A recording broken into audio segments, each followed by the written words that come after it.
ஏதாவது புத்திசாலித்தனமா போலீஸ் கீலிஸ்னு போனீங்க. இப்போதைக்கு அதுக்கெல்லாம் வாய்ப்பு இல்லைன்னு நினைக்கிறேன் கதிரேசன். அந்த பணத்தோட கத்திப்பாறை ஜங்ஷனுக்கு வந்துருங்க. அப்படி ஏதாவது பண்ணீங்க, இன்னும் கொஞ்ச நேரத்துல அது எங்க மறைஞ்சிருக்குன்னு தகவல் தெரிஞ்சிடும். சரி, பத்திரமா எடுக்க முடிஞ்சுச்சா? ரகு ஒண்ணும் பாக்கலையே. 10 ரூபா தான் போட்டிருக்கேனா? ஆமா சார். அது எப்படி 10 ரூபா தான் போட்டிருப்பேன்? அது எனக்கு கொஞ்சம் ஜாஸ்தியாவே இருக்கும் சார். உள்ள ஒரு குழந்தை படுத்திருக்க மாதிரி இருக்கு. அது வெண்பாவா தான் இருக்குன்னு நினைக்கிறேன். சரின்னு நான் பாத்துக்கிறேன். சரிம்மா.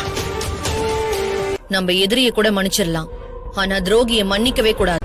ஆமா, எனக்கு அந்த மல்லி சுட 2 பேரையுமே அழிக்கணும்.